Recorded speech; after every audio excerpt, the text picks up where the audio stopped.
Hello everyone, and welcome to Flag Football Fridays 4-on-4 Flag Football Edition. The Flag Football Fridays series was created to teach players and officials the basics of flag football. So, while we have other videos about the most traditional form of playing the game, which is 7-on-7, this video will highlight some differences in the game for the 4-on-4 format. 4-on-4 follows the rules of 7-on-7 with some slight modifications, so if something is not mentioned in the video, it's the same as 7-on-7. Because this video is also to be used as a training tool for UT Arlington here on campus, any rules that are specific to UTA have been put in blue font. Please make sure to check with your campus recreation professional to clarify if these rules are accurate for your campus as well. With that said, let's get started. My name is Matt Holmquist, and I'm the coordinator for sport programs here at the University of Texas at Arlington. Each team in 4-on-4 flag football is comprised of 4 players. Each team has to have 3 players present and signed in to start a game. The game consists of 2 halves of 10 minutes each, and the clock runs continuously until the last minute of the second half only. At this time, our normal clock rules apply. We'll take a 3-minute halftime, and if the teams would like to stop the clock, each team has 1 timeout per game that they are allotted. If the team does not have the required 3 players as a minimum to begin, we begin the grace period. These rules are for men's, women's, and for co-rec. If those 3 players are not there by game time, the opposing team will start with the ball, and they'll start with it in the second half as well.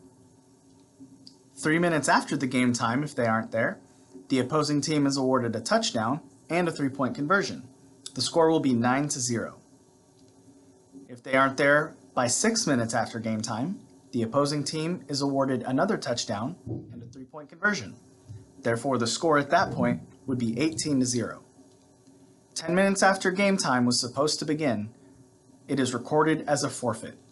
The final score will be 18-0. The winners will receive an A, a 4.0 on our sportsmanship scale, and the forfeiting team will be awarded a C, a 2.0 on the sportsmanship scale.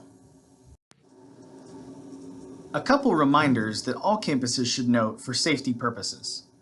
Equipment is very important with a sport that has a lot of contact that is potentially going to happen. Shorts or pants cannot have belt loops or pockets. Here at UTA, they are not allowed to tape their pockets. The shirts must remain tucked in. No jewelry is allowed to be worn. And we do not provide band-aids or tape to cover up jewelry.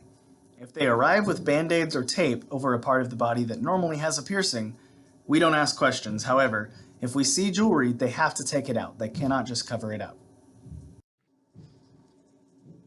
The mercy rule is if a team is up by 19 or more points, in co-rec we use 25 as our threshold, at the 1-minute warning for the second half, or any time thereafter, the game will be over.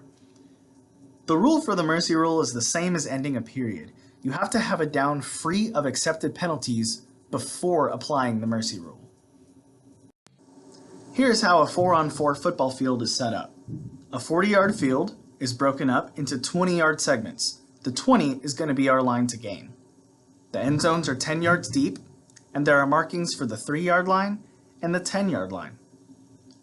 The ball will begin on the 10-yard line to begin the game and the half, as well as after a score if not moved by penalty.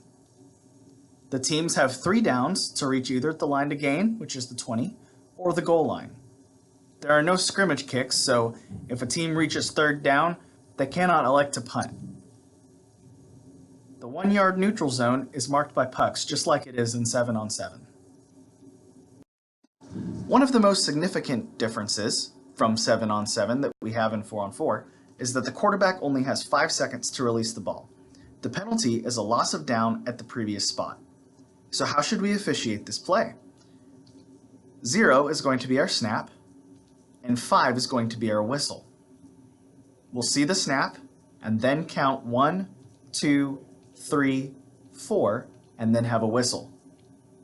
If we say 5 and then have a whistle, we're being inconsistent because we're giving them an extra second. This arrow describes our timeline. Snap, 1, 2, 3, 4, whistle. We don't want to be too judicious with calling this foul. This is not a gotcha foul. However, we want to be consistent every time with our pace of counting. Another difference with 4-on-4 is that the defense cannot rush the offense. The offense cannot run with the ball past the line of scrimmage unless there's a forward pass that is touched beyond the line of scrimmage. Another way to describe this is that when the ball passes across the line of scrimmage and is touched, it shatters a proverbial glass pane.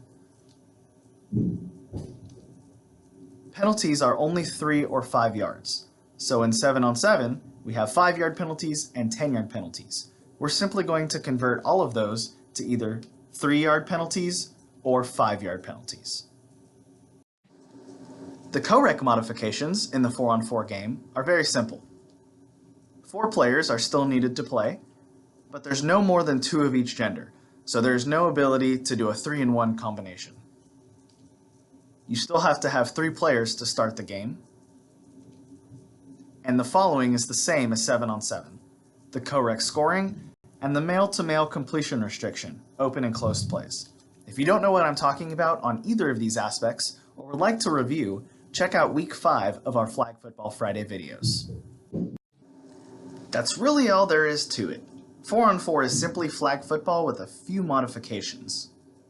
If you need to review anything else, check out the Flag Football Friday series. Anything that wasn't mentioned in this video will be mentioned in the 7-on-7 Flag Football Friday series for you to brush up on.